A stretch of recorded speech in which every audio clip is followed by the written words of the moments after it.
नमस्कार विद्यार्थी मित्रांनो, इयत्ता 10वी मधील पाठ क्रमांक 3 प्राकृतिक रचना व जलप्रणाली हा आपण धडा पाहत आहोत। या पाठामध्ये आपल्याला भारत आणि ब्राझील या दोन देशांमधील प्राकृतिक रचना आणि तेथील असलेली जलप्रणाली ही पाहायची आहे। तर आपण आजच्या व्हिडिओला सुरुवात करू। चॅनलला सबस्क्राईब केलं नसेल तर चॅनलला सबस्क्राईब करा आणि आता जास्तीत जास्त शेअर करा। तर हा आहे भारताचा मॅप। यामध्ये आपण पाहू शकतो की इथे आहे अरवली पर्वत। हा आहे अरवली पर्वत।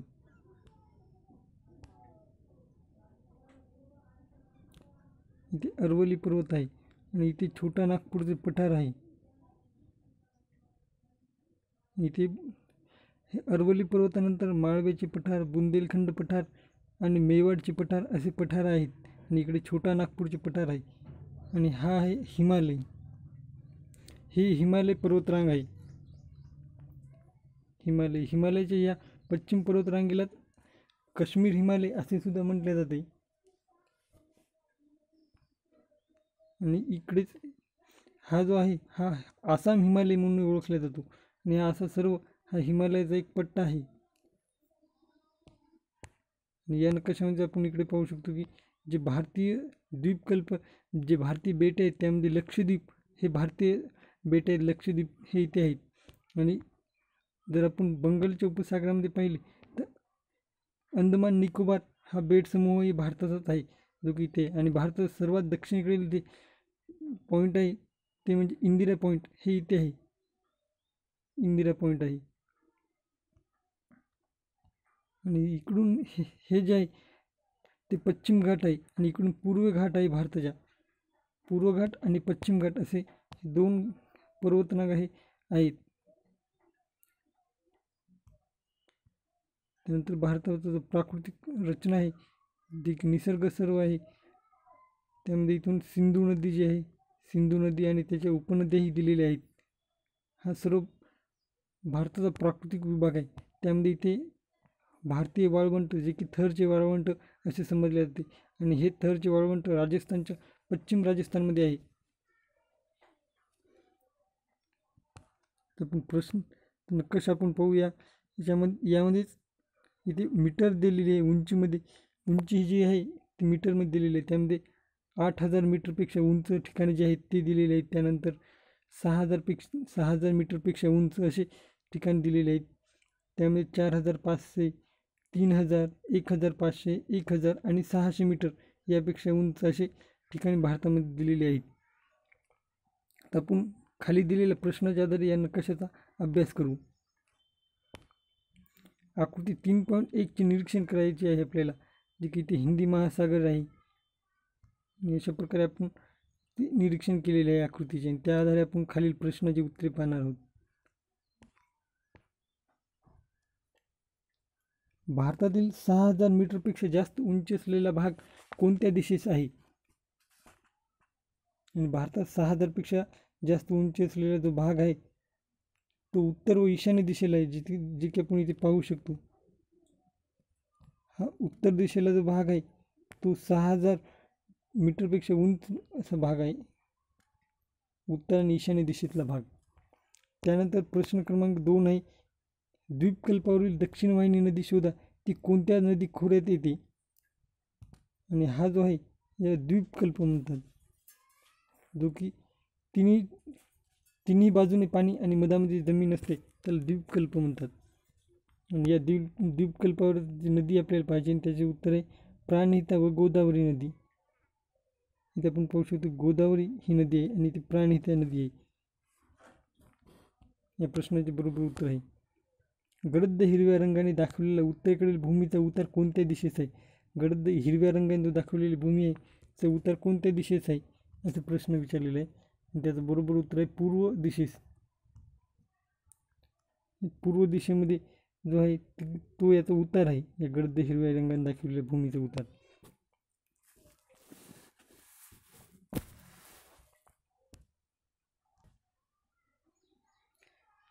अरवली पर्वत ते छोटा नागपूर पठारादरम्यान, अरवली पर्वत आणि छोटा नागपूर पठारादरम्यान असलेल्या पठारांची यादी लिहा असे सांगितलेले। अरवली पर्वत आणि छोटा नागपूरचे जे पठार आहे जे की आपण इथेच नकाशामध्ये पाहिले की त्यामध्ये मेवाडचे पठार, माळवा पठार आणि बुंदेलखंड पठार आणि बागेखंड पठार हे आहेत. इथे आपण पाहू शकतो की हे बुंदेलखंड पठार, माळव्याचे पठार आणि इथेच मेवाडचे पठार आहे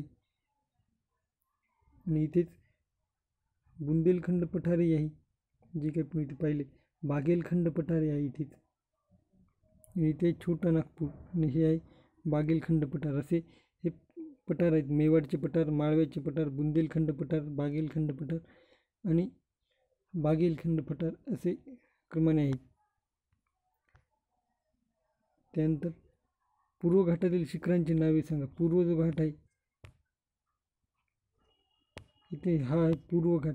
त्या पूर्व घाटामधील शिखरांची जी नावे आहेत ते सांगायचे. त्यामध्ये महेंद्रगिरी आणि मलयगिरी हे यामध्ये आहेत. महेंद्रगिरी आणि मलयगिरी हे पूर्व घाटामधील पर्वत आहेत.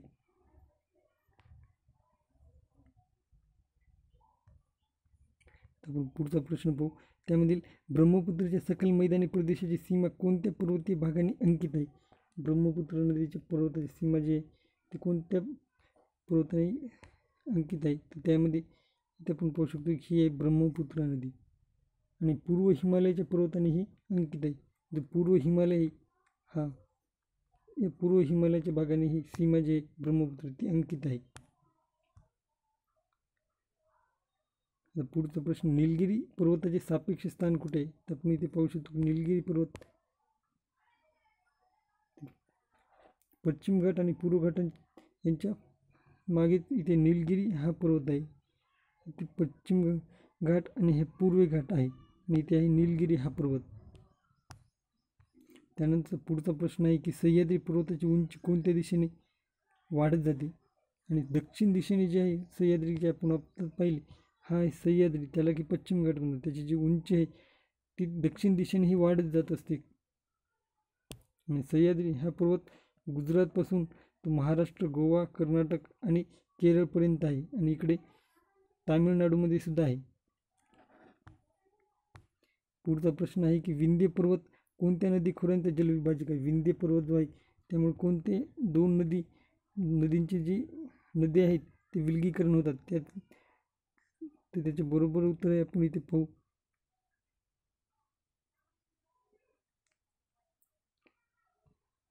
त्यामध्ये इथे नर्मदा आणि गंगा ह्या दोन नद्यांचा इकडे आहे गंगा नदी आणि इकडे नर्मदा जी नदी आहे त्या नर्मदा नदी हे विंध्य पर्वतामुळे या दोन्हीचे विलगीकरण होते.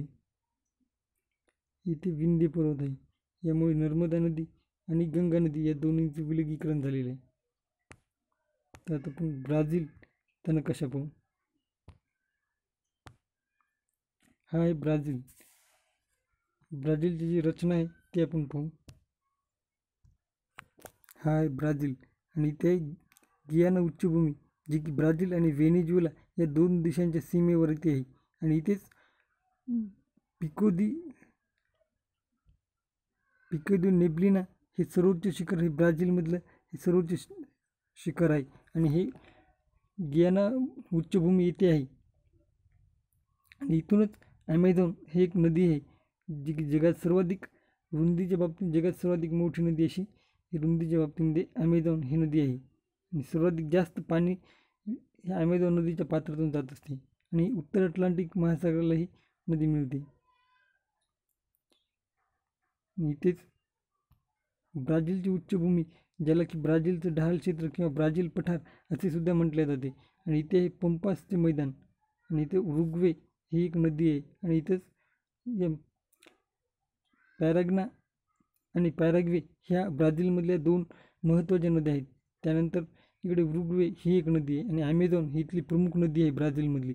ब्राझीलची राजधानी ही ब्राझिलिया ही आहे आणि साओ फ्रान्सिस्को ही एक ब्राझीलमधली महत्त्वाची नदी आहे. आणि हा इथे आहे अजस्र कडा हा ब्राझीलचा आहे.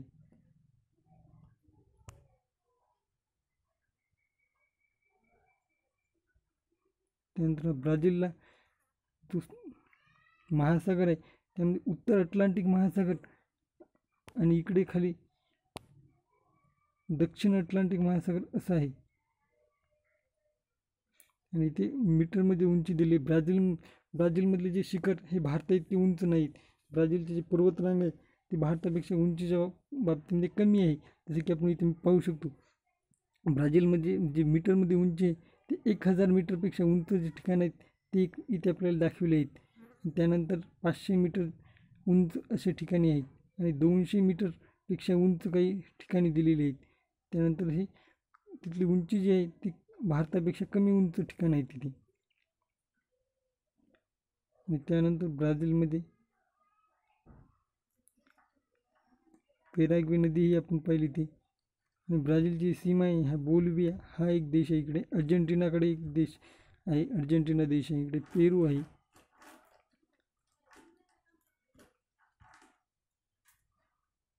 आता आपण प्रश्नाच्या आधारे ब्राझील विषयी माहिती पाहू. ही आकृती 3.2 ही आकृती आहे. तिथे प्रश्न आपण पाहू. ॲमेझॉन नदी खोऱ्याची उंची कक्षा सांगा. ॲमेझॉन नदी कक्षा जी आहे जी की आपण इथे आत्ताच पाहिली, ॲमेझॉन नदी कक्षाची जी उंची आहे ती साधारण 0 मीटर ते 200 मीटर आहे. इथे आपण पाहू शकतो 200 मीटर ही त्याची उंची क्षेत्र आहे. इथे आपण कलर्स जे आहेत त्या आधारे आपण इथे ग्रीन आणि इथे ग्रीन आहे त्यानुसार तुम्ही लक्षात असू द्या. ॲमेझॉन प्रश्न क्रमांक 2, ॲमेझॉन खोरे कोणत्या 2 उच्चभूमीच्या दरम्यान आहे. आणि ॲमेझॉन जे नदीचे खोरे ती आहे इथे आहे आणि ती गियाना उच्चभूमी आणि ब्राझील उच्चभूमी या 2च्या दरम्यान ॲमेझॉन नदीचे खोरे आहे. प्रश्न 2, 500 ते 1000 मीटर उंची असलेल्या प्रदेशाचे निरीक्षण करा. पिवळ्या रंगाने दाखवलेल्या त्या भूमीच्या विस्ताराचे दिशांच्या संदर्भात वर्णन करा. त्यात आणि इथे नैऋत्य ईशान्य जे आहे आणि उपदिशांच्या अनुषंगाने आहे. या पिवळ्या रंगाने विखुरलेले भाग काय दर्शवितात.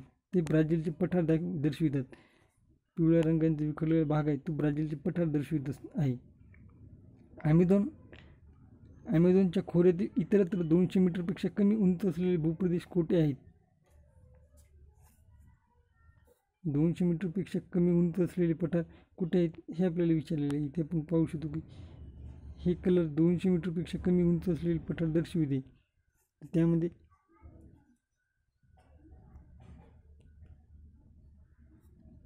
इथे पेराग्वे नदी खोरे आणि पंपास मैदान हे जे आहे पंपास मैदान हे 200 मीटरपेक्षा कमी उंच असलेले हे ठिकाण आहे. त्यानंतर 200 ते 500 मीटर उंच असलेल्या व ज्यातून ॲमेझॉनच्या अनेक उपनद्या वाहत आहेत अशा पठारी भागाचे वर्णन तुमच्या शब्दात करायचे आहे. ते तुम्हाला तुमच्या शब्दामध्ये करायचे आहेत. अशा प्रकारे आपण ब्राझीलचे जे प्रश्न आहेत त्याविषयी पहिले तर आपण माहिती पाहू. भौगोलिक स्पष्टीकरण. भौगोलिक स्पष्टीकरण आपण पाहत आहोत भारत. आता आपण भारताविषयी माहिती पाहणार. आकृती 3.1 मध्ये भारताची प्राकृतिक रचना दिली आहे. भारताचे खालील 5 प्रमुख प्राकृतिक विभाग केले जातात. भारताचे 5 प्राकृतिक विभाग केले जातात. त्यामध्ये हिमालय, उत्तर भारतीय मैदान, द्वीपकल्प, किनारी प्रदेश आणि द्वीपसमूह जे की आपण इथे नकाशामध्ये पाहिले. हा द्वीपकल्प आहे आणि हा हिमालय आहे आणि हा द्वीपसमूह आहे. आपण त्याविषयी माहिती पाहू. हिमालयाविषयी माहिती पाहू. हिमालय हा अर्वाचीनवली पर्वत आहे. तजिकिस्तानमधील पामीरच्या पठारापासून हिमालय पूर्वेकडे पसरला आहे. आशिया खंडातील ही एक प्रमुख पर्वत प्रणाली आहे. भारतात जम्मू काश्मीरपासून अरुणाचल प्रदेशपर्यंत हिमालय पसरला आहे आणि हिमालय जो आहे तो इथून जम्मू काश्मीरपासून तिकडे आसामपर्यंत पसरलेला आहे.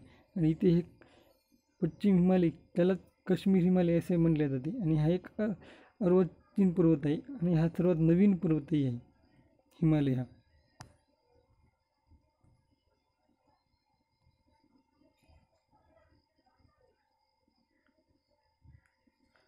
हिमालय ही एक पर्वतरांग नसून हिमालयात अनेक समांतर पर्वतरांगांचा समावेश आहे. हिमालयामध्ये एक पर्वतरांग नसून अनेक पर्वतरांग आहेत. जसे की असं हिमालय हे आहे. त्यामध्ये अनेक पर्वत, त्यामध्ये शिवालिक ही सर्वात अलीकडील पर्वतरांग आहे. ही सर्वात नवीन अर्वाचीन पर्वतरांग आहे. शिवालिक पर्वतरांगेच्या उत्तरेकडे जाताना आपल्याला लघु हिमालय, बृहद हिमालय आणि हिमाद्री हिमालयातील रांग आढळतात. या रांगा अनुक्रमे अर्वाचीन ते प्राचीन आहेत. प्राचीन म्हणजे जुन्या आणि अर्वाचीन म्हणजे नवीन अशा रांग आहेत. जिथे की इथे आपण पाहू शकतो की हिमालय आणि हिमालयामध्ये इथे शिवालिक टेकड्या, कुमाऊ टेकड्याही आहेत आणि इकडे आसाम हिमालय आहे.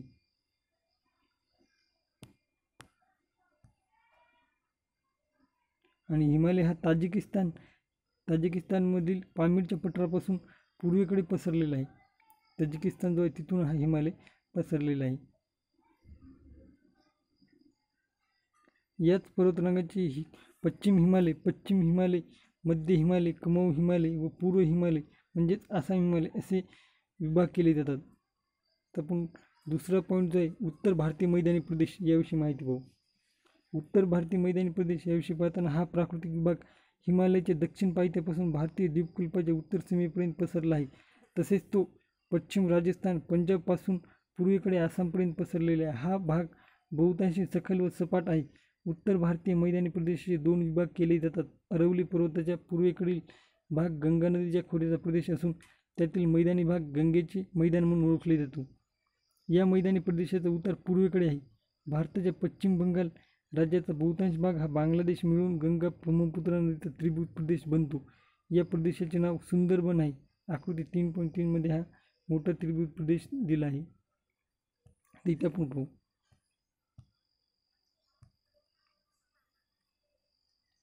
इथे पंजाब आणि राजस्थान आहे आणि इकडे हा मोठ्या प्रमाणात हा प्रदेश आहे, मैदानी प्रदेश आहे.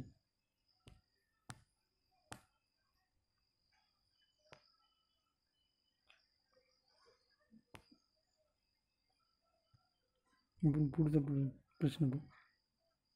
उत्तर भारतीय मैदानाच्या पश्चिम भागात वाळवंट आहे. उत्तर भारतीय जे मैदान आहे त्याच्या पश्चिम भागामध्ये जे राजस्थानचे थरचे जे वाळवंट आहे ते आहे आणि या थरच्या वाळवंटाला मरुस्थली या नावानेही नाव प्रसिद्ध आहे. राजस्थानचा बहुतांश भाग या वाळवंटाने व्यापला आहे. पश्चिम भाग राजस्थानचा, त्याच्या उत्तरेकडील भागात पंजाबची मैदानी प्रदेश म्हणून ओळखतात. हा प्रदेश अरवली पर्वत व दिल्ली डोंगररांगा यांच्या पश्चिमेकडे पसरलेला आहे.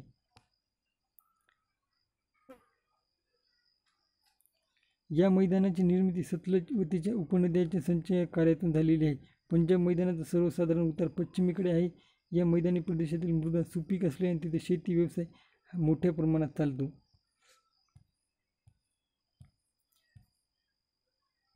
इथे पंजाब आहे आणि पंजाबमधून सतलज ही एक महत्त्वाची नदी आहे आणि सतलज नद्या आणि त्याच्या उपनद्यामुळे इथे गाळाचे क्षेत्र निर्माण झाले आणि तोच पंजाब, 5 नद्यांचा प्रदेश म्हणजेच पंजाब असं पंजाबचं नाव आहे. आणि इथे आहेत हे थरचे वाळवंट जे की पश्चिम राजस्थानमध्ये आहे आणि इकडे हरियाणामध्ये सुद्धा आहे थरचे वाळवंट.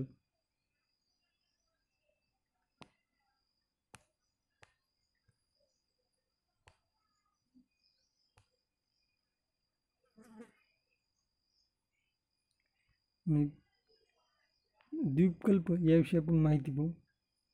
द्वीपकल्प म्हणजे ते द्वीपकल्प जे भारतीय मैदानी प्रदेशाच्या दक्षिणेकडे पसरलेला व हिंदी महासागराकडे निमुळता होत जाणारा जो भारतीय द्वीपकल्प म्हणून ओळखला जातो. यात अनेक लहान मोठे पर्वत व पठारे आहेत. यांच्या उत्तरेकडील अरवली हा सर्वात प्राचीनवली पर्वत आहे.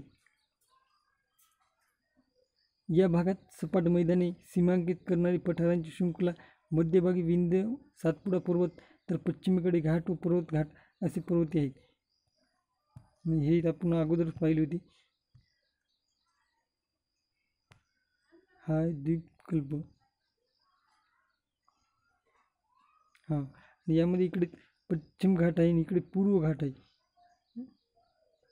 आणि इथे गोदावरी नदी आहे, कृष्णा, भीमा या सर्व नद्या, कावेरी नदी इथूनच आहे.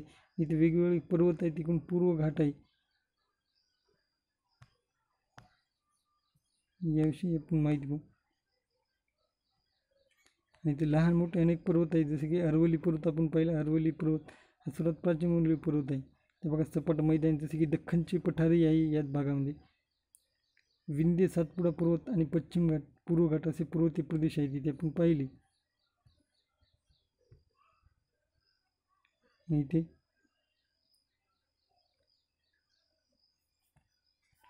इथे विंध्य पर्वतही आहे. इकडे अरवली हा पर्वत आहे, जे की आपण अगोदर नकाशामध्ये पाहिले.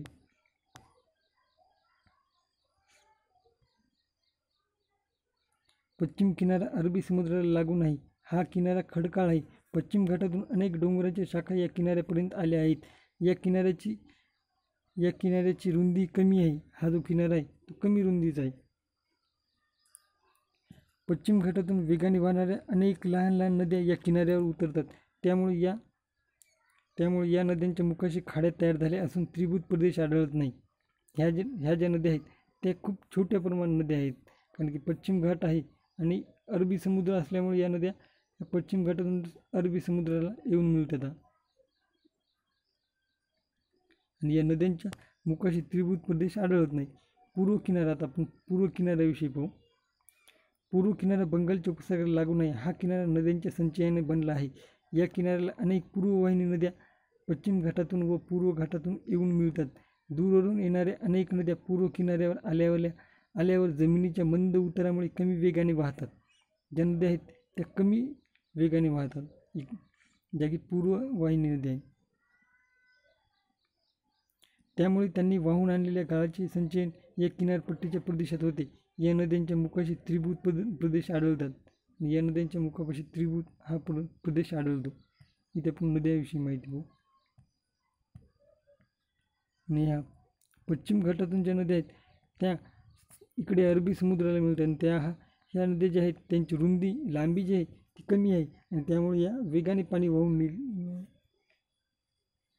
आणि या इकडे आहे पूर्व घाट. आणि पूर्व घाटामधून ज्या नद्या आहेत पूर्ववाहिनी नद्या ह्या दूरवरून येत असतात आणि त्यामध्ये गाळाचे प्रमाण हे जास्त प्रमाणात असते. त्यामध्ये पूर्ववाहिनीमध्ये गोदावरी असो, त्यानंतर कृष्णा, भीमा ह्या नद्या आहेत. त्यानंतर आपण भारतीय द्वीपसमूह जे आहेत त्याविषयी माहिती पाहू, जे की भारतीय बेटे आहेत. भारताच्या मुख्य भूमीच्या किनाऱ्याजवळ अनेक लहान मोठी बेटे आहेत. त्यांचा समावेश किनारी बेटे या गटात केला जातो. त्याशिवाय अरबी समुद्र व बंगालच्या उपसागर यात प्रत्येकी एक मोठा द्वीपसमूह आहे. अरबी समुद्रातील द्वीपसमूहात लक्षद्वीप बेटे हे म्हटले येते अरबी समुद्र असे संबोधतात. तर बंगालच्या उपसागरात जे बेटे आहेत त्याला अंदमान व निकोबार द्वीपसमूह या नावाने ओळखले जातात. बहुतांश लक्षद्वीप बेटे प्रवाळ कंकणाकृती आहेत. आणि प्रवाळ बेटे म्हणजे जे त्या तिथे शेवाळ असते ते शेवाळावरती परत शेवाळ होत असते आणि त्यावर एक बेटाची निर्मिती होती, त्यांना प्रवाळवृत्तीय बेट असे म्हटले जाते. आणि ग्रेट बॅरियर रीफ जे की ऑस्ट्रेलियामध्ये आहे ते सर्वात मोठं जगातलं प्रवाळवृत्तीय बेट आहे. आणि असे संबोधतात. अंदमान निकोबार द्वीपसमूह या नावाने ओळखले जाते. बहुतांश बेटे लक्षद्वीप बेटे ही प्रवाळाची आहेत. हे की आपण पहिले अंदमान समूहातील जे बेटे आहेत ती प्रामुख्याने ज्वालामुखी बेटे आहेत. ती विस्ताराने मोठी असून त्यांचा अंतर्गत भागात उंच डोंगर आहे. या समूहातील बॅरन बेटावर भारताचा एकमेव जागृत ज्वालामुखी जो आहे तो या अंदमान निकोबार इथे जो बॅरन ज्वालामुखी तो आहे. निकोबार समूहातील काही बेटे ही कंकणाकृती स्वरूपाची आहेत.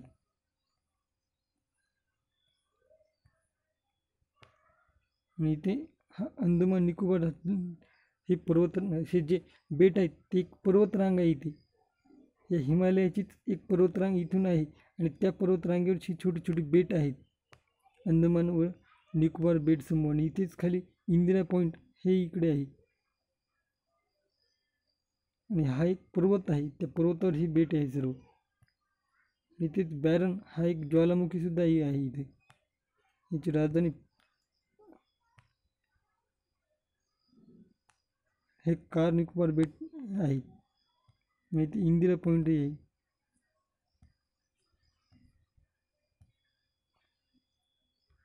आणि इथे लक्षद्वीपची राजधानी कवरती आहे. आणि हे सर्व प्रवाळवृत्तीय बेट आहेत जे की शेवाळ जे असते त्यावर नंतर बेटाची निर्मिती होती, त्यांना प्रवाळवित्तीय बेट असे म्हटले जाते. अशा प्रकारे आपण माहिती पाहिली. आणि पुढचा जो भाग आहे जो की आता आपल्याला ब्राझीलविषयी जो माहिती पाहिजे आहे, ब्राझील देशाविषयी जी माहिती पाहिजे ते आपण आता पुढच्या व्हिडिओमध्ये पाहू. Okay, good bye. तर पुढचा व्हिडिओ पहा, त्यामध्ये आपण ब्राझीलचा जो भूगोल आहे त्याविषयी माहिती पाहणार आहोत.